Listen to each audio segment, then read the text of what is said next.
The word Doom brings all sorts of ideas and images to your mind. As a gamer, one of the first words that I associate with Doom is classic. Doom was initially released when I was still a toddler, but I felt its influence for many years to come.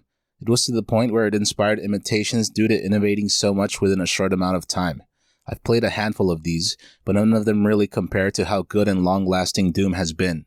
When you think of Doom, you also think of its general gameplay, speed, violence, and fierce gun battles that fill the screen to near bullet hell levels. Though all of that is true, Doom Eternal wanted to do more than offer what we've already received from previous Doom entries. For the most part, I wasn't too crazy about these features. I don't entirely recall if they were all featured in Doom 2016, seeing as how it's been a while since I last played that game, but I don't remember feeling as if that Doom was straying away from what could be considered the meat and potatoes of this franchise. Doom Eternal does a lot of different things that bothered me, but at the same time, it also did enough to the point where I was left thinking that this is a good game. If you look hard enough, you'll find flaws within whichever game you happen to be playing. That's not how I go into a new game. Since the games that I play and review on this channel are games that I've purchased for myself, I expect to enjoy them. I know that my overall interest and thoughts towards them will vary, but in the end, I almost always enjoy at least one thing about them. DE starts off strong, and that was mainly due to its graphics. DE is a game that looks pretty awesome when played on high settings. It was just the intro, and yet I was smiling because the graphics looked great. The character models looked sleek, and it was clear to me that this was a game that cared about its appearance. Though I initially felt this way, there were moments where I was dissatisfied with how things looked. It'd be pretty boring for the whole game to look as it did early on, seeing as how that depicted one single area, especially during the cutscenes, but part of me still expected the rest of the game to be as visually appealing as what I initially saw. Part of me wants to say that this isn't a graphical issue at all, and it's something else, but since it has to do with the appearance of the game, it's worth mentioning here. The problem with the color scheme was that a lot of stuff tended to blend into each other. It was mainly with the areas and the monsters I encountered. For the most part, all demons in DE are similar shades of red, brown, black, or just dark colors in general. This wasn't the case for every level of the game, but at times I found it difficult to clearly see some of the enemies. This was especially problematic when dealing with enemies from afar. It's possible that this was what the developers intended, seeing as how it'd make combat a bit more difficult, mainly by adding the element of camouflage, but at times things look too similar to one another. I know I'm not the only one that noticed this, because I saw a meme making fun of some screenshots of the game that looked vaguely similar to pictures of lasagna. That can be a pretty exaggerated and downright silly comparison, but it got the point across. Generally, most modern games tend to balance all of their elements to a pretty well degree. That could be said of DE, but for me, it was all about its gameplay. It's for that reason that a great deal of this review will stick to gameplay elements in combat. There are other elements of the game that I'll cover, but most of what I enjoyed or disliked about DE falls into both of those categories. Maybe it's just that I've grown accustomed to expecting certain things from a Doom game, but with DE, I was annoyed with the number of explanations in regards to the special things I could do. I realize that this is necessary, seeing as how this was taking place during the first few hours of the game and tutorials are required, to a degree, but all I really wanted to do was run and gun. It was to the point where I had only played for around 2 hours, and yet I kept thinking that it felt as if they tried to make this into more than just a typical Doom game. For me, the problem was that I was expecting more of what Doom has previously offered. At this point, there have been 9 main Doom releases. It's arguable that there's really only 5 games, but that's what's listed on Wikipedia. What I'm getting at is that I tend to lean too much on Doom 1 and 2. Personally, I think the creators of Doom got things correct right from the start. This is something that I've previously brought up and most likely will continue to bring up in the future, seeing as how it affects how I view things, but nostalgia goggles are real. I have a lot of good memories from what I've experienced with the first 2 Doom games, and that's what leaves me to decide what makes a good or a bad Doom game. I don't think DE is a bad game, but I kept thinking about how I wanted things to be different than they were. The game looked great and I knew that I'd end up enjoying it, but I kept thinking about how I just wanted to run and gun at fast speeds. I'm sure that probably makes me come off as some kind of a Doom purist or something, but it's because I believe that Doom was well made right from the start. There were some mods and upgrades that I was interested in, but for the most part, I didn't care about all of the upgrades that were available. I could see myself being more interested in them if I were a completionist, but I'm not. Whenever I was made aware of how many upgrade points I had available to use, I'd glance through those areas of the menu, but besides investing points into areas of the game that would really affect the overall gameplay, I didn't care about the rest of the stuff that came off as if it were filler. I'm sure that other players out there made use of everything and they'll say that more content is always good, but it depends on a lot. In general, I'm the kind of player that likes to keep things simple. With how things were going, it was to the point where I felt as if they were trying to make a Doom game that's not as Doom as other Doom games were. I realize that probably doesn't make sense at all, but the end result definitely felt different. It's not entirely relevant to what I've been saying so far, but I was vaguely reminded of Doom 4, which was cancelled because they initially tried to make it somewhat similar to Call of Duty, and it didn't feel like a true Doom game. That's not the case here, but I don't think this game needed all of the upgrades and runes that it had. I'll eventually go on to discuss more of what I disliked about the game, but that's one of the main things about DE that stood out to me for negative reasons. I've already said this, but it's worth saying again. They got Doom right from the start. It was to the point where I was reminded of AC/DC and Amon Amarth. If you're not familiar with them, they're two bands that are known for being very consistent with their musical output. Some will say that the most beloved entries are too similar to one another, but that's alright. It's because what's done is done so well that to stray too far in a different direction would lead to disappointment. What I'm getting at is that the classic Doom games are like meals that you've had hundreds of times and yet keep coming back to because you know what to expect and you'll be satisfied.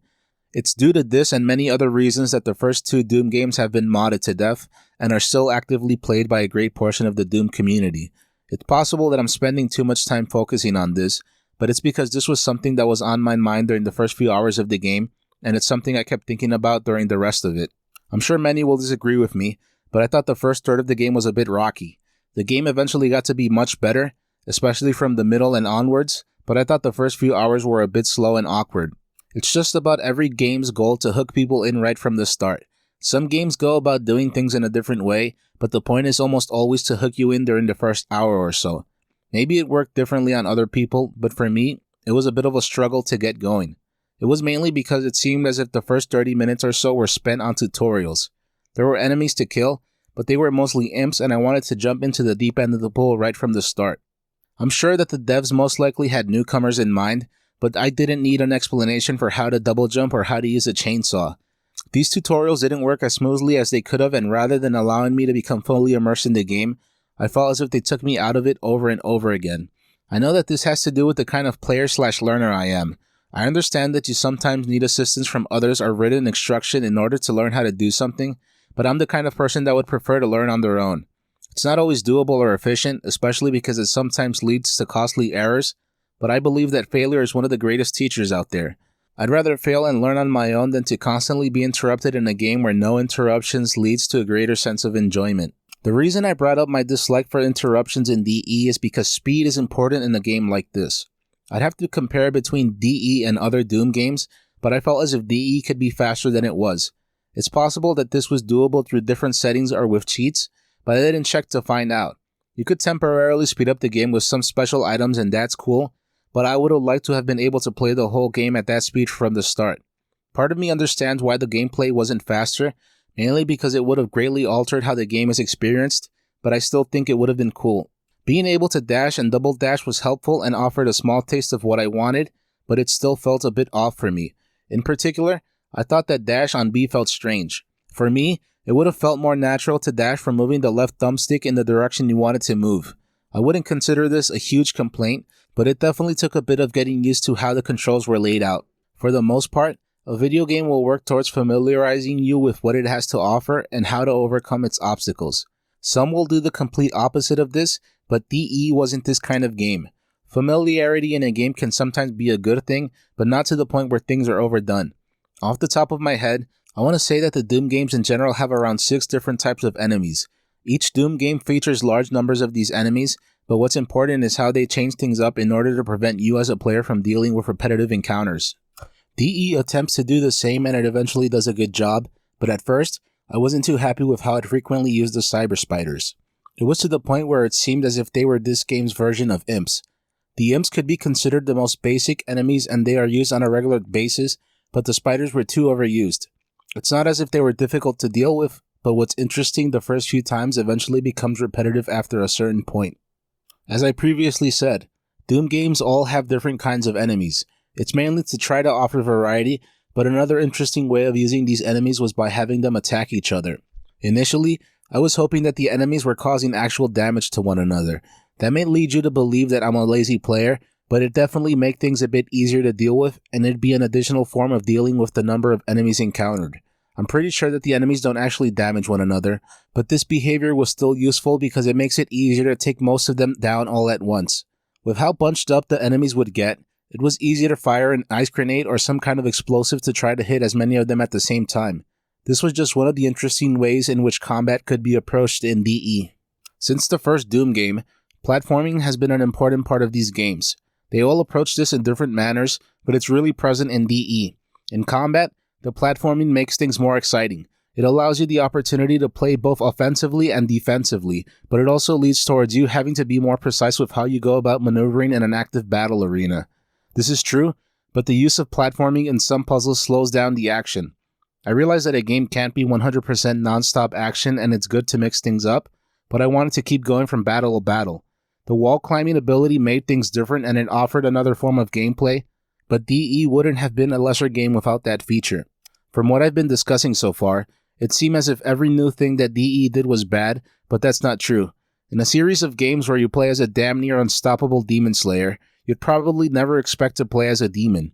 Even if you did get to play as a demon, that experience probably wouldn't be on the same level as being in control of Doomguy. Surprisingly, that wasn't the case in DE. Being able to play as a demon was straight up interesting. It would have been nice to have been able to do this on a more regular basis, but I understand why it wasn't used more regularly. The point of Doom is to play as Doomguy, and to stray from that would most likely lead to disappointing many players. Still, I found it a bit hard to understand why DE included something like this that was only usable for a handful of minutes. It was mainly to offer a small glimpse of the other side, and it accomplished what it set out to do, because I wouldn't mind being able to spend more time as a demon. In general, I try to avoid spending too much time focusing on one part of a game because I prefer to focus on it as a whole. If I can spend an equal amount of time focusing on multiple elements of a game, I can do a better job sharing what it's about, how it fails, and how it does a good job in accomplishing what it set out to do. While I do try to do this in each of my reviews, I'll sometimes dedicate a great portion to a single part of a game because it greatly impacted my overall thoughts and opinions about it. At first, I thought that running out of ammo was a problem only because I was playing on the third highest difficulty setting. It was for this reason that I eventually settled with playing on normal, something I regularly do. Unfortunately, switching to normal didn't resolve this problem at all. For the hour or so that I played on the third highest difficulty setting, I didn't mind that the enemies were harder to kill because that's something to expect. You could also say that having less ammo is meant for higher difficulty settings, but the thing is, it sucks playing a Doom game where conserving ammo is on your mind. It largely depends on the kind of game that you're playing and what it set out to do, but I feel as if this created a clash between what Doom is known for and what this game wanted to do differently. It seemed as if they made it so that you'd constantly run out of ammo. Part of me wants to say that this was done in order to push players into combat, seeing as how properly killing enemies gets you more ammo/supplies in general, but it felt as if I was running out of ammo more often than I would have liked. It was to the point where I was regularly having to melee enemies just to try to get a few bullets, and this interfered with the pace I was most comfortable with. As I've been saying, the lack of ammo creates a disconnect between the story and the gameplay. You're built up as the Doomslayer. Scientists don't know if they should refer to you as a demigod or as a human, but then you're struggling to get through the game. I realize that there are limits to this, but it's hard to feel like a complete badass when you're regularly running out of ammo and having to resort to running away or cheesy tactics just to get enough ammo to go through areas of the game. I was having to run from fights while desperately looking for ammo or a lower level demon to chainsaw. This was especially problematic because the amount of gas needed to chainsaw an enemy depended on where they stood on the enemy ranking list. If the enemies were easy to kill, they required 1 can of gas to chainsaw through them. If they were harder to kill, they at times required 3 cans of gas. It's understandable why this was done, seeing as how the chainsaw had to be balanced or it'd be too overpowered, but since this allowed me to replenish my ammo, it was difficult to have this in mind while in the middle of an action-packed battle arena where I was both low on ammo and health. You're rewarded for completely cleaning out battle arenas, but at the same time, you're held back by the lack of ammo. I'm sure that this says more about me than the game, but I've played numerous FPS games on all sorts of difficulty levels and the challenge with them was almost always the enemies. You would notice that there'd be less resources, but not to the point where I'd desperately try to take down an enemy with melee attacks in the hopes that I'd get some ammo. It happened too often and it held me back from enjoying the game as much as I wanted to. It wasn't as if I was wasting bullets by firing at the wall. It was mainly due to how some enemies were bullet sponges.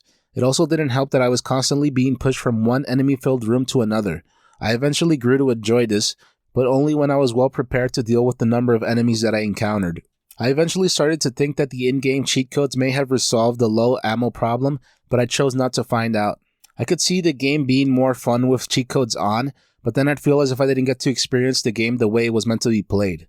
At the same time, the problem was that the base game wasn't as enjoyable as I would have liked for it to have been due to how ammo was handled. DE had solutions for this problem, mainly the chainsaw, grenades, and flamethrower, seeing as how they're meant to make up for you not having as much ammo, but the problem with this was that I was left feeling as if I was juggling more than I would have liked. When I'm in the middle of a hectic battle with a lot of demons, health is running low, and it's been a while since the last checkpoint, I'm generally just sticking to my guns. Maybe it's because it was easier to be familiarized with them, rather than with the different buttons that were required to use all of the sub-weapons that were offered. There were other ways to get around this problem, but they weren't utilized. It bothered me that in a game where I was constantly running low on ammo, there was a limit to how much I could carry. I realized that a limit was put in place to balance things out, or else the game would be too easy, but the end result was an annoying imbalance between the numerous enemies I had to face and the low ammo situation. This isn't the only game where you can't endlessly collect ammo, but in other games it wasn't that big of a deal because you felt that things were fair. When it comes to how a game is experienced, balancing all sorts of things is important, but one of the most important elements that should be kept in mind is fairness. If a game is too difficult, it'll lead to most players not wanting to play. If a game is too easy, it's boring, and this may lead to players wanting to play something that's both challenging and exciting. From what I've been discussing, it's clear that I didn't think the game was fair with some of its elements. Though there weren't that many boss fights in this game, seeing as how some of the battle arenas were difficult enough on their own, I thought that they in particular were both fair and enjoyable. Off the top of my head, I don't recall the total number of boss fights in this game, but I'm aware of 3 that stood out to me. The first was with the Marauder in an enclosed circular room. It's not a strange comment to make about a boss fight, seeing as how developers aim for this, but I enjoyed how the fight with the Marauder was planned out.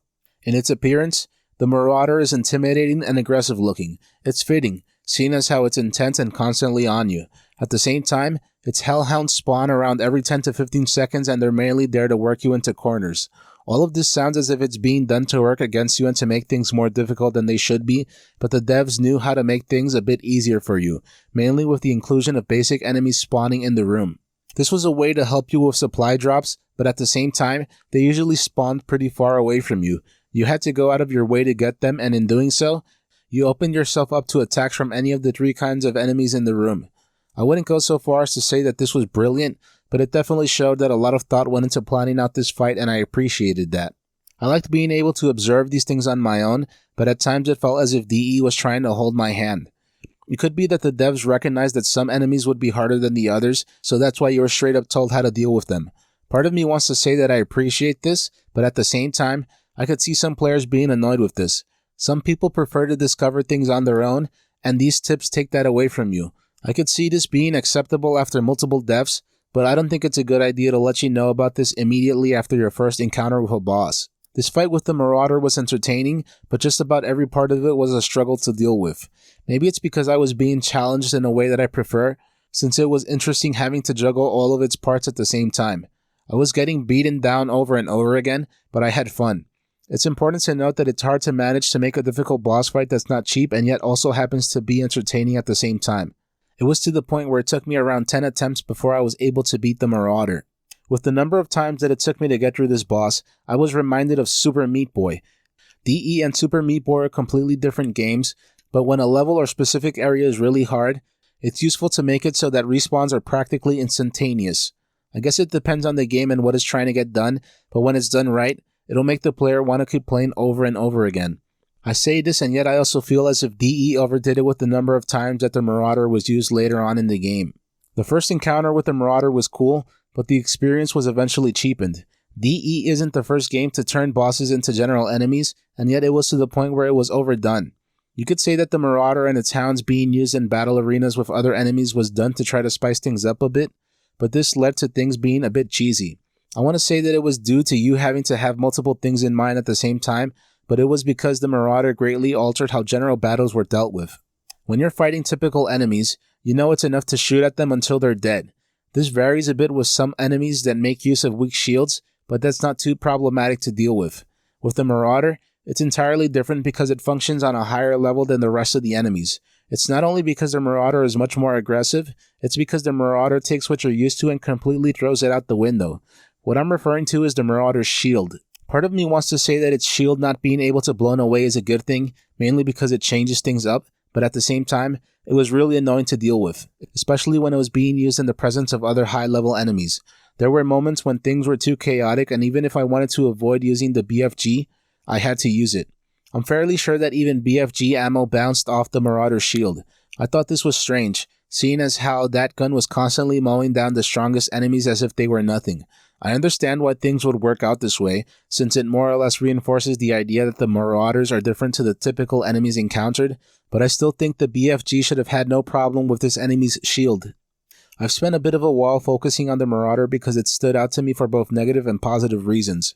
I've already explained some of its pros and cons, but an additional negative part of the Marauder's presence in this game was how it was sometimes used in specific locations. I'll bring this up later on in the review, but DE wants to get across the point that where battles occur matters. Depending on how big, small, or well-arranged an area is, this will be reflected in how you go about fighting enemies. In the first Marauder fight, you were in an enclosed circular area which could be seen as a bit too cramped, but its shape allowed you to stay safe as long as you knew how to maneuver around. This was something I had in mind throughout multiple portions of DE, but it wasn't always possible to do this as well as I would have hoped. What was once fair in a circular space was now unfair on a narrow bridge. I don't recall the exact level in which this occurred. I later realized that the Marauder could be drawn into a more suitable portion of this area, but it didn't function as well as it did in the first encounter. The Marauder was too fast, aggressive, and hard-hitting to want to be in a small area with it. You'd think that double jumping and dashing over it would resolve this problem, but even then, it would manage to trap you against the corner and quickly kill you.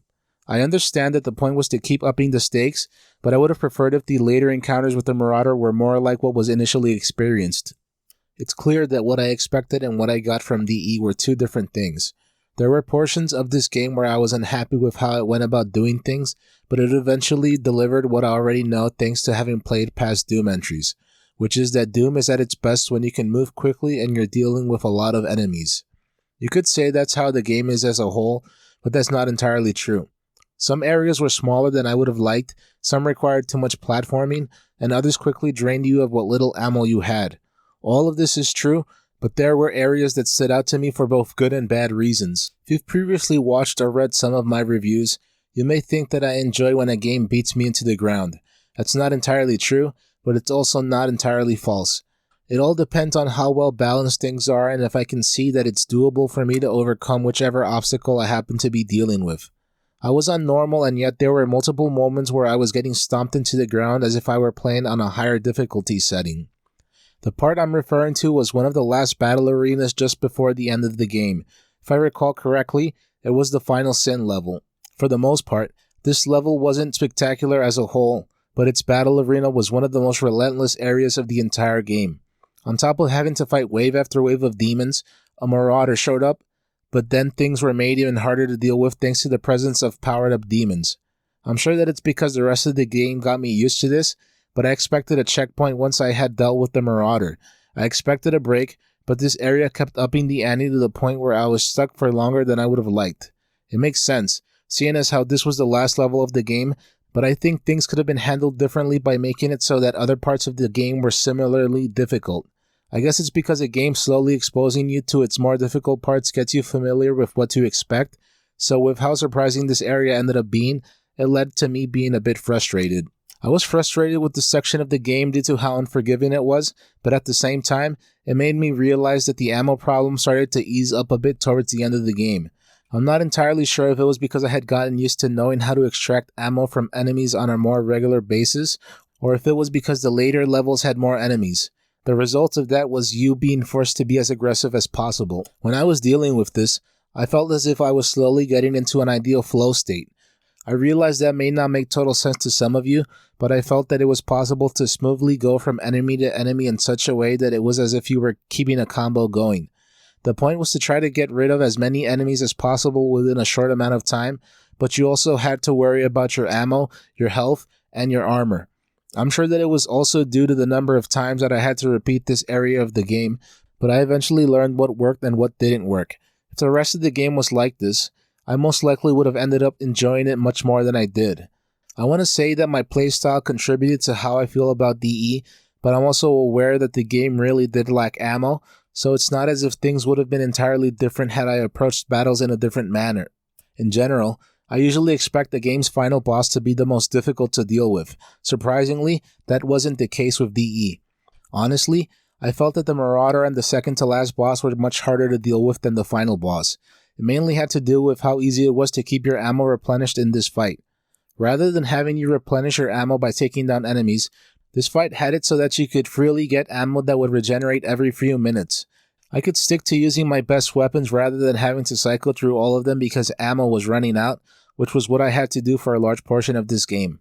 I felt cheap regularly using the BFG and the Special Blade because I was constantly mowing down enemies that would have normally taken me more time and ammo to take down.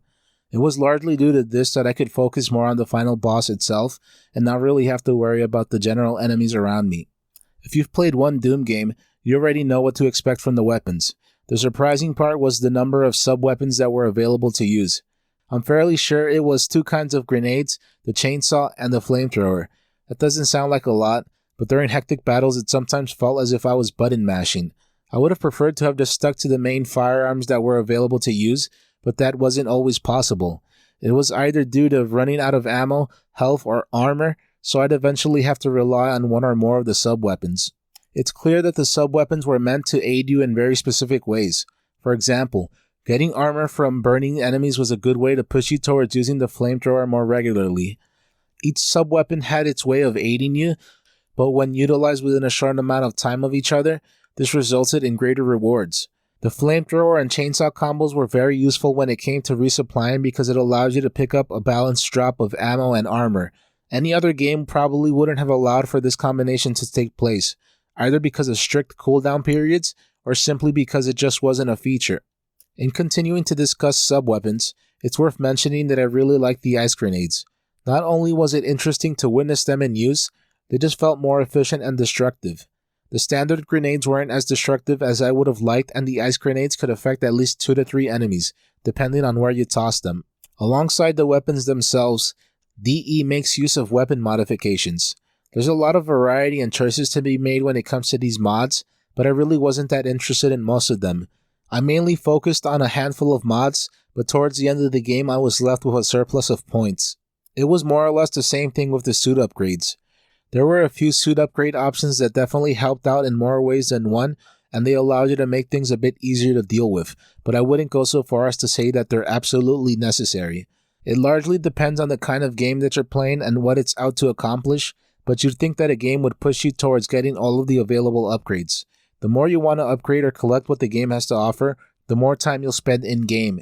I don't recall every weapons mod that I actually used on a regular basis, but one that stood out to me was the shotgun's rocket attachment. It was mainly because the rockets it used felt like a better version of the standard grenades. The problem with those grenades was that they didn't feel as destructive as I would have liked. They don't need to blow up the entire room, but they seemed really ineffective by themselves. With the shotgun rocket attachment, I could shoot those into enemies, and if they were close to others, 2 to 3 would be affected, whereas just 1 or 2 would feel the blast of a standard grenade. In a game like this one, being able to create as much carnage as possible is a good thing, and that's what led me to prefer this weapons mod. I'm sure that this was done on purpose, seeing as how it leads to varied gameplay, but just about every weapon was good in one way or another.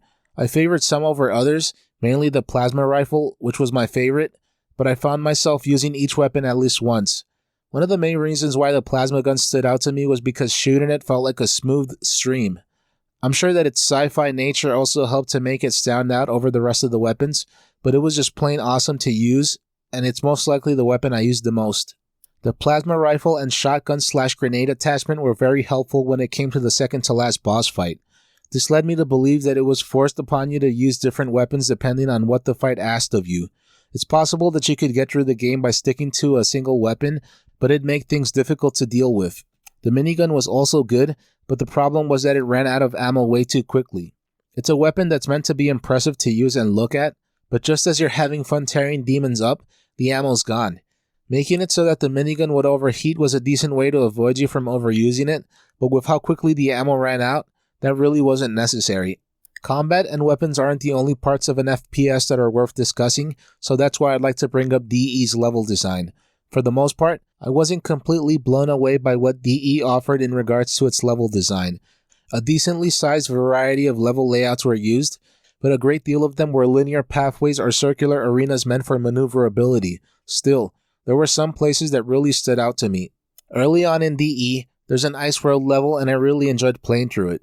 It was mainly because the area was bigger and there was more ammo, but it was interesting because of how it deceived you with its size. When you first start off in this level, you're dealing with 3 to 4 different small areas that open up bit by bit. As you go through all of them, you eventually realize that it's one medium-sized area that was divided up into small sections. I like this because it affected how you went about doing battle. You were more or less manipulated into playing a certain way, and I like that. I'm the kind of player that wants to be able to freely do as I please within a game, but there are certain moments where a game could force me into doing something that it wants me to do, and I'll end up enjoying that. Maybe it was just my lack of familiarity with the areas that I was in, seeing as how I never really spent too much time in them, besides the room in which the Marauder boss fight took place in, but I found myself getting trapped against walls and being unable to escape multiple times. DE had plenty of variety when it came to its levels/battle arenas, but a decent number of the areas were smaller and tighter than I would have liked. Alongside having to worry about the enemies that were trying to kill me, I also had to worry about where I was on the map and how to avoid being caught in unfavorable areas. It could be wrong of me to keep looking back on past Doom games, especially since most of them were released well over 10 years ago, but I was reminded of how open a great deal of their levels and arenas were. Even if they also featured a large number of enemies, it was easier to stay alive and maneuver around them because I had the space to do so. By this point, it's clear that music is an essential part of the Doom franchise. Doom 2016 featured Mick Gordon's music, and with how players reacted to it, you knew just how good it was. Even if I'm a huge metalhead and I play guitar, there aren't any specific observations that I could make about the music. It's good, entertaining, and it fits well with the overall feeling the game is trying to evoke. I recall there being issues with the music when the game was initially released, but I think that problem's been corrected. I think it had something to do with a poor mix being released. That may have been true back then, but at no point did I notice anything strange about the music featured in DE. It's possible that it could also have to do with how I experienced or didn't experience a great deal of DE's music. In general, I'm the kind of music listener that wants to listen to an album from start to finish. I realize that listening to an album or a playlist greatly differs from hearing music in a game, but I bring this up because that's largely how I listen to music, and that's what leads me to believe whatever I may end up believing about a piece or multiple pieces of music.